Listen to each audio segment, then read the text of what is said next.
حضرت محمد صلی اللہ علیہ وآلہ وسلم نے فرمایا، نماز عصر کے بعد یہ تسبیح ضرور پڑھا کرو، 70,000 فرشتے ان کے لیے دعائیں رحمت کرتے ہیں۔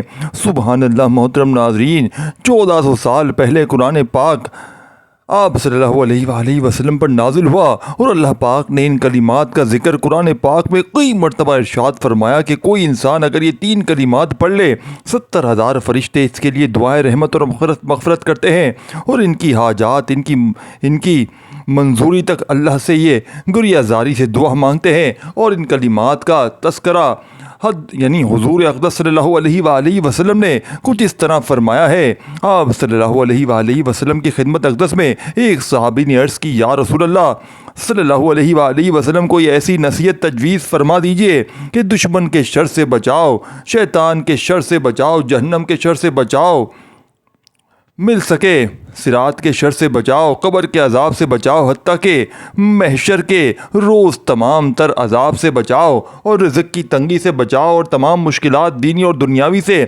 بچنا مقصود ہو، کوئی ایسی تجویز فرما دیجئے۔ آپ صلی اللہ علیہ وآلہ وسلم نے اس کو فرمایا، میں تمہیں ایسی تجویز دیتا ہوں، تم نماز عصر کے بعد ان آیت کریمہ کو پڑھ لیا کرو، جو بھی تمہاری حاجات ہوں گی یہ آیت کریمہ اللہ سے فریاد کرتی رہیں گی جب تک پڑھنے والے کی حاجات پوری نہ ہو۔ نماز عصر کے بعد یہ 3 آیت مبارکہ پڑھ لیں۔ رسول اللہ صلی اللہ علیہ وآلہ وسلم نے ارشاد فرمایا، 70,000 فرشتے شام تک دعائیں رحمت اور مغفرت کرتے ہیں۔ جو شخص نماز عصر کے بعد یہ 3 آیات پڑھ لے گا، محترم ناظرین، فرشتے اللہ کے خاص بندوں کے لیے دعائیں کرتے ہیں اور رحمت نازل کرتے ہیں۔ یہ بات قرآن و حدیث میں واضح طور پر بیان کی گئی ہے۔ اللہ تعالیٰ نے قرآن مجید میں فرمایا، وہ فرشتے ان لوگوں کے لیے استغفار کرتے ہیں جو ایمان لائے ہیں کہ اے ہمارے رب، تو اپنی رحمت اور علم سے سب کو گھیر لے جنہوں نے توبہ کر لی اور تیرے راستے کی پیروی کی، اور انہیں دوزخ کے عذاب سے بچا لے۔ سورۃ المومن۔ رسول اللہ صلی اللہ علیہ وآلہ وسلم نے فرمایا، بے شک فرشتے اپنے پروں کو طالب علم کے لیے اس لیے بچھا دیتے ہیں کہ وہ اس سے راضی ہو جاتے ہیں۔ صحیح بخاری حدیث نمبر 3918۔ نبی صلی اللہ علیہ وآلہ وسلم کا ارشاد ہے، فرشتے دن اور رات میں ایک دوسرے کے پیچھے آتے ہیں اور صبح اور عصر اشراق کے بعد کی نمازوں میں جمع ہوتے ہیں۔ پھر جو رات کے فرشتے تمہارے پاس ٹھہرے ہوتے ہیں وہ اوپر چلے جاتے ہیں تو اللہ تعالیٰ ان سے پوچھتا ہے، حالانکہ وہ سب کچھ جانتا ہے، تم نے میرے بندوں کو کس حال میں چھوڑا؟ وہ کہتے ہیں، ہم نے انہیں نماز پڑھتے چھوڑا، اور ہم ان کے پاس نماز پڑھتے ہوئے آئے ہیں، یعنی کہ نماز پڑھتے ہوئے ہی آئے تھے۔ صحیح بخاری یعنی حدیث نمبر 555۔ فرشتے ان لوگوں پر درود بھیجتے ہیں جو اللہ کا ذکر کرتے ہیں، جیسا کہ حدیث میں آیا، جو شخص اللہ کے لیے مسجد میں بیٹھتا ہے فرشتے اس پر رحمت بھیجتے ہیں جب تک وہ اس جگہ بیٹھا رہتا ہے۔ صحیح مسلم حدیث نمبر 670۔ فرشتے مومنین، طالبان علم، ذاکرین اور نیک اعمال کرنے والوں کے لیے دعائیں کرتے ہیں اور اللہ کی رحمت کی بارش کرتے ہیں۔ لہذا ہمیں چاہیے کہ ہم اللہ کی اطاعت، ذکر، عبادت اور علم کی تلاش میں لگے رہیں تاکہ ہم فرشتوں کی دعائیں اور رحمت کے مستحق بن سکیں۔ اللہ تعالیٰ ہم سب کو فرشتوں کی دعاؤں اور رحمت سے نوازے، آمین۔ محترم ناظرین، اللہ تعالیٰ نے فرشتوں کو اپنے خاص بندوں کے لیے دعائیں رحمت، مغفرت اور حمایت کا ذریعہ بنایا ہے۔ قرآن و حدیث میں اس کے مزید دلائل ملتے ہیں۔ رسول اللہ صلی اللہ علیہ وآلہ وسلم نے فرمایا، جو شخص اپنی بیوی کو دیکھتا ہے اور وہ اسے خوش کرتی ہے یا وہ اسے خوش کرتا ہے اور اس کا ہاتھ پکڑ کر نماز پڑھتا ہے تو فرشتے اس پر رحمت بھیجتے ہیں۔ سنن یعنی کہ تمریزی حدیث نمبر 2510۔ نبی صلی اللہ علیہ وآلہ وسلم نے ارشاد فرمایا، جب کوئی شخص اپنے بیمار مسلمان بھائی کی عیادت کرتا ہے تو فرشتے اس کے لیے رحمت کی دعا کرتے ہیں جب تک وہ وہاں موجود رہتا ہے۔ صحیح مسلم حدیث نمبر 2568۔ سفر میں اللہ کا ذکر کرنے والوں کے لیے فرشتوں کی حمایت فرمایا، جب تم سفر کرو تو درختوں اور بہاروں میں اللہ کی تسبیح بیان کرو، کیونکہ فرشتے تمہارے ساتھ ہوتے ہیں اور تمہارے لیے دعا کرتے ہیں۔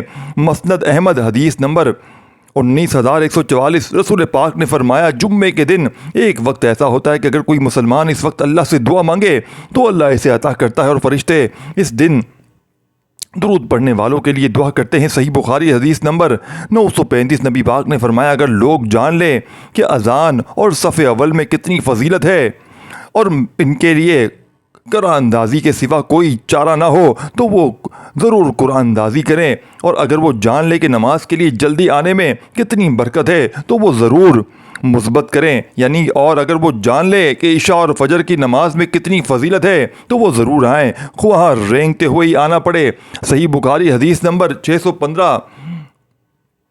اس حدیث میں ارشاد ہے کہ فرشتے صف اول میں نماز پڑھنے والوں کے لیے دعا کرتے ہیں۔ اللہ تعالیٰ نے فرمایا جو لوگ اللہ کے راستے میں اپنا مال خرچ کرتے ہیں ان کی مثال ایک دانے کی سی ہے جس سے 7 بالیاں اگیں، ہر بالی میں 100 دانے ہو، اور اللہ جس کے لیے چاہے اس سے بھی زیادہ بڑھا دے۔ سورۃ البقرہ۔ فرشتے ایسے لوگوں کے لیے برکت اور رحمت کی دعائیں کرتے ہیں۔ نبی پاک صلی اللہ علیہ وآلہ وسلم نے فرمایا راضی والدین کی دعا فرشتوں کی دعا کے ساتھ ملتی ہے۔ صحیح ابن حبان حدیث نمبر 463۔ اور اسی طرح سے تسبیح پڑھنے والے پر فرشتے، یعنی کہ یہ تسبیح پڑھنے والے پر فرشتے دعائیں رحمت کرتے ہیں۔ فرشتے ہر نیک اعمال کرنے والے اللہ کے ذکر میں مشغول رہتے ہیں اور دوسروں کے حقوق ادا کرنے والے بندوں کے لیے دعا کرتے ہیں، لہٰذا ہمیں چاہیے کہ ہم نیکیوں کی طرف توجہ دیں تاکہ فرشتوں کی دعا ہمارے شامل حال ہوں۔ اللہ تعالیٰ ہمیں فرشتوں کی دعاؤں اور رحمت کا حقدار بنائے، آمین۔ محترم ناظرین، قرآن مجید اللہ تعالیٰ کا آخری کلام ہے جو نبی اکرم صلی اللہ علیہ وآلہ وسلم پر نازل ہوا، اور دوسری آسمانی کتابوں کی طرح اس میں بھی کوئی تحریف نہیں ہے۔ ہمارا ایمان ہے کہ آج بھی اسی صورت میں ہمارے پاس موجود ہے جیسے 1400 سال پہلے رسول پاک صلی اللہ علیہ وآلہ وسلم پر نازل ہوا تھا، اور اس میں ایک بھی زیر زبر کی تبدیلی نہیں کی گئی، کیونکہ اس کی حفاظت کا ذمہ خود اللہ تعالیٰ نے لیا ہے۔ اللہ تعالیٰ نے ارشاد فرمایا ہے کہ ہم نے یہ ذکر کے لیے یعنی یہ قرآن مجید نازل کیا ہے اور ہم ہی اس کی حفاظت کرنے والے ہیں۔ اللہ تعالیٰ نے انسان کو اپنی بندگی کے لیے اس دنیا میں بھیجا ہے تاکہ اپنے شکر گزار اور ناشکر بندوں کا امتحان لے سکیں۔ اللہ نے انسان کی رہنمائی کے لیے رسول بھیجے اور ان کے ساتھ معجزات بھی اتارے، لیکن پچھلی قوموں نے ان سے روغدانی کی اور اللہ کے عذاب کو دعوت دی۔ اللہ تعالیٰ نے حضرت محمد صلی اللہ علیہ وآلہ وسلم کو عرب کی سرزمین پر اپنا آخری نبی صلی اللہ علیہ وآلہ وسلم بنا کر بھیجا، اور قرآن کو جبرائیل امین علیہ السلام کے ذریعے رسول پاک صلی اللہ علیہ وآلہ وسلم پر معجزے کی صورت میں نازل فرمایا، اور اس کی بے شمار صفات ہیں جن میں سے ایک شفا بھی ہے۔ اللہ تعالیٰ نے قرآن یعنی خود قرآن مجید کو شفا قرار دیا ہے۔ یہ قرآن جو ہم پر نازل کر رہے ہیں مومین کے لیے تو سراسر شفا ہے اور رحمت ہے، اور ظالموں کا تو اس سے نقصان ہی بڑھتا ہے۔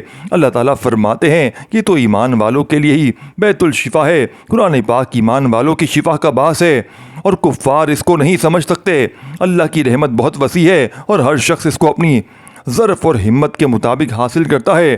اللہ تعالیٰ کی رحمت کو تمام سمندروں کی گہرائی میں لا کر ڈالا جائے تو بھی اس کی وسعت اور گہرائی ختم نہیں ہو سکتی۔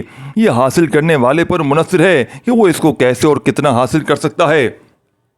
اللہ تعالیٰ فرماتے ہیں اے لوگو، تمہارے پاس تمہارے رب کی طرف سے ایک چیز آنی ہے جو نصیحت اور دلوں میں جو ہے ان کے لیے شفا ہے اور رہنمائی کرنے والے ہیں، اور ایمان والوں کے لیے رحمت ہے۔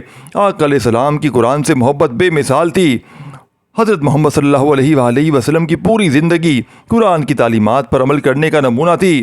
آپ نے قرآن کے احکامات کو اپنی زندگی میں نافذ کیا اور دوسروں کو بھی ان پر عمل کرنے کی تلقین کی۔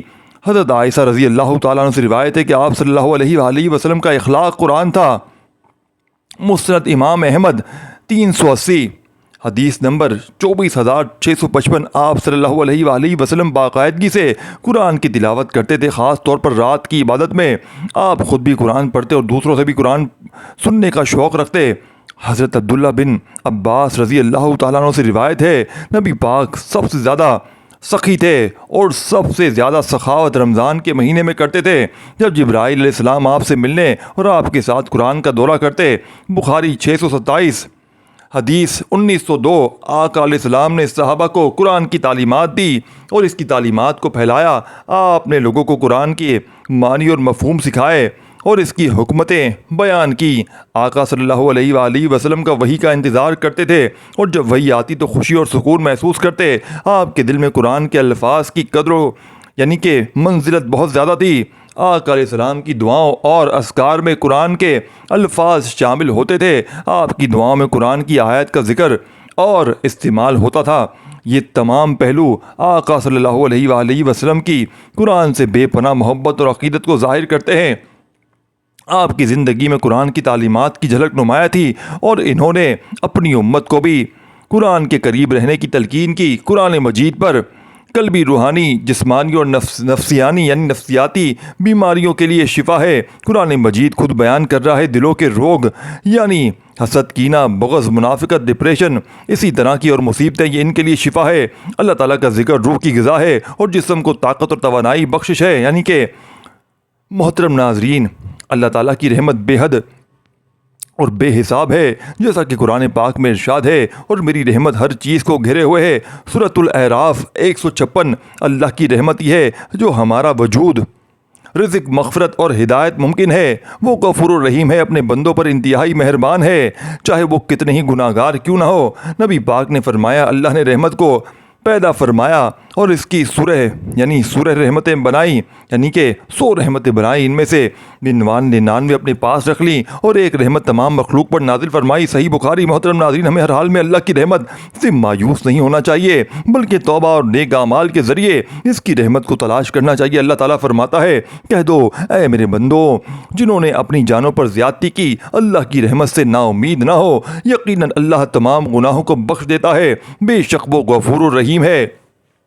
سورۃ المزمل، یعنی کہ اللہ کی رحمت ہم پر ہمیشہ سایہ فغن رہے اور ہم اس کے فضل و کرم کے مستحق بن جائیں، آمین۔ محترم ناظرین، اللہ تعالیٰ کی رحمت ایک لازوال خزانہ ہے جو ہر لمحہ ہر حال میں اپنے بندوں پر سایہ فغن ہے، چاہے انسان کتنا ہی گناہوں میں ڈوبا، اللہ کی رحمت اس سے کئی بڑھ کر ہے۔ قرآن مجید میں اللہ تعالیٰ نے فرمایا اگر اللہ لوگوں کو ان کے اعمال کی سزا فوراً دے تو زمین پر کوئی جاندار نہ چھوڑے، مگر وہ اپنی رحمت سے گناہوں کو معاف فرما دیتا ہے اور مہلت دیتا ہے۔ نبی پاک نے فرمایا اللہ کی 100 رحمتیں ہیں، جن میں سے ایک رحمت جن انسان، جانور اور کیڑے مکوڑے کے درمیان نازل کی گئی ہے، اس کی وجہ سے وہ ایک دوسرے پر شفقت کرتے ہیں اور اس کی وجہ سے وحشی جانور اپنے بچوں سے پیار کرتے ہیں۔ باقی 99 رحمتیں اللہ نے قیامت کے دن کے لیے محفوظ رکھی ہیں۔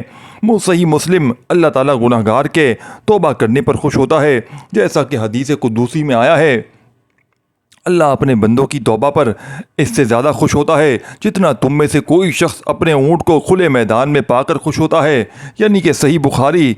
محترم ناظرین، اللہ کی رحمت سے کبھی مایوس نہ ہو، چھوٹے سے چھوٹا نیک اعمال بھی اس کی رحمت کو جذب کرنے کا ذریعہ ہے۔ ایک لمحے کی تو توبہ، ایک نظر رحمت، ایک دعا کی قبولیت، یہ سب رحمت الہی کے دروازے کھول دیتے ہیں۔ پس میں یہ رحمت ان کے لیے لکھ دوں گا جو تقوی اختیار کریں، زکوٰۃ دیں اور میری آیات پر ایمان لائیں۔ سورۃ الاعراف 156۔ ہم سب اللہ کو اپنی صحیح رحمت کا حقیقی مستحق بنائیں، آمین۔ محترم ناظرین، آج کا وظیفہ نماز عصر کے بعد آپ نے 3 آیات پڑھنی ہے جو کہ بہت ہی زیادہ فضیلت والی آیات ہیں۔ سب سے پہلے آپ نے نماز عصر ادا کرنے کے بعد حضور پاک صلی اللہ علیہ وآلہ وسلم کی ذات اقدس پر درود پاک کا نذرانہ پیش کرنا ہے۔ درود پاک آپ کوئی سا بھی پڑھ سکتے ہیں، ایک بار ثواب کی نیت سے میرے ساتھ بھی پڑھ لیجئے گا۔ اللہم صلی علی محمد وآل آل محمد کما صلیت علی ابراہیم وآل آل ابراہیم انک حمید مجید۔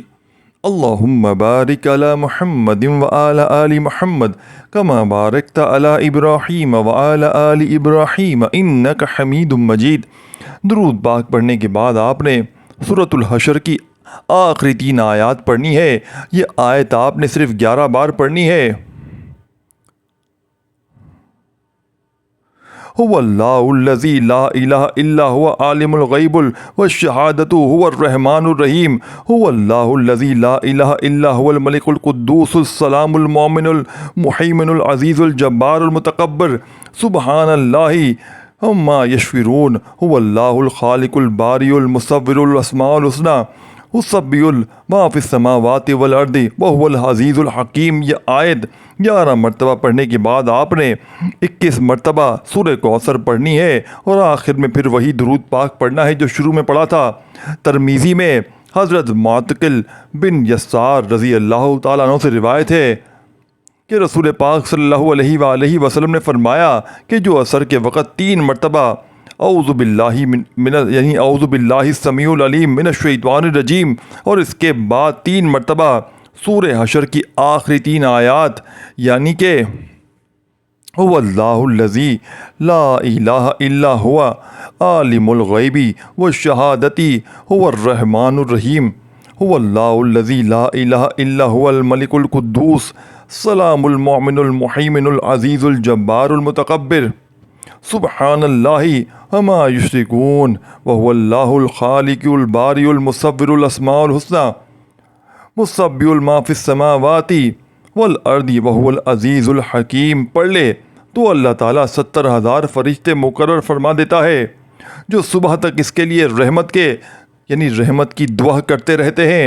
اگر اس دن میں وہ مر گیا تو شہادت کی موت حاصل ہوگی۔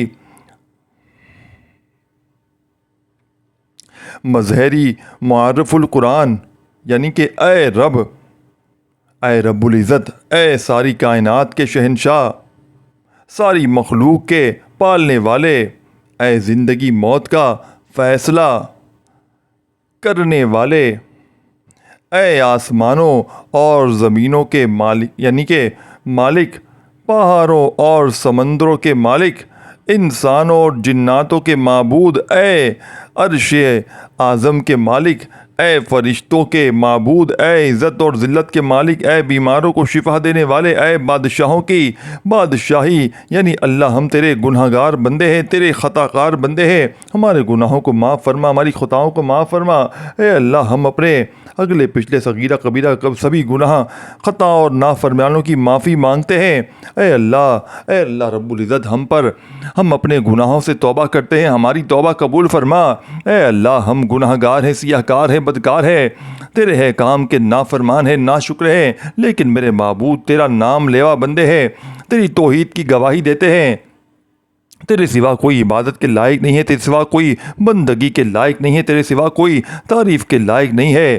ہمارے معبود، ہمارے گناہ تیری رحمت سے بڑے نہیں ہیں، اپنی رحمت سے ہمارے گناہوں کو معاف فرما دے۔ اے اللہ ہمیں گمراہی کے راستے سے ہٹا کر صراط المستقیم کے راستے پر چلنے والا بنا دے۔ اے اللہ ایسی نماز پڑھنے کی توفیق عطا فرما جس سے تو راضی ہو جائے، زندگی میں ایسے نیک اعمال کرنے کی توفیق عطا فرما جن اعمال سے تو راضی ہو جائے، ہماری ایسی زندگی گزارنے کی توفیق عطا فرما جس زندگی سے تو راضی ہو جائے۔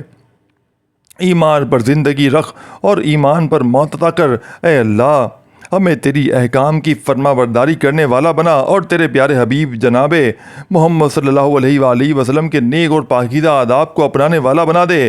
اے اللہ ہماری پریشانیوں کو دور کر دے۔ اے اللہ جو بیمار ہیں انہیں شفا کامل عطا فرما۔ اے اللہ جو بے اولاد ہیں انہیں اپنے خزانوں میں سے نیک اور صالح اولاد عطا فرما۔ اے اللہ جن کے جو کام رکے ہوئے ہیں وہ پورے کر دے۔ اللہ بچھڑے ہوئوں کو ملا دے۔ اے اللہ شادی شدہ جوڑوں میں محبت اور خلوص پیدا کر دے اور ان کی زندگیوں میں برکت ڈال دے۔ اے اللہ تمام لڑکے اور لڑکیوں کے نصیب اچھے کر دے۔ اے اللہ جو قرض کے بوجھ تلے دبے ہوئے ہیں ان کا قرض جلدی سے جلدی ادا ہو جائے۔ اے رب العزت شیطان سے ہماری حفاظت فرما دے۔ اے اللہ حلال رزق کمانے کی توفیق عطا فرما۔ میری اللہ تعالیٰ سے دعا ہے کہ اللہ تعالیٰ میرا سنانا آپ کا سننا اپنی پاک و بلند بارگاہ الہی میں قبول و منظور فرمائے، جو مانگا مقدر فرمائے، جو نہ مانگ سکے بن مانگے عطا فرمائے۔ اللہ پاک ہمیں 5 وقت کا باجماعت نماز عطا کرنے کی توفیق عطا فرمائے، ہمیں روزانہ قرآن پاک کی تلاوت کرنے کی توفیق عطا فرمائے اور ہمیں ہر بیماری پریشانی سے محفوظ رکھے، آمین یا رب العالمین۔ ناظرین اگر آپ کو آج کی ویڈیو اچھی لگی ہے تو ویڈیو کو لائک، شیئر اور کامنٹ میں اپنی رائے کا اظہار ضرور کریں اور اللہ تعالیٰ کے 99 ناموں میں سے کوئی ایک نام کمنٹ سیکشن میں ضرور لکھ کر شیئر کریں۔ جزاک اللہ۔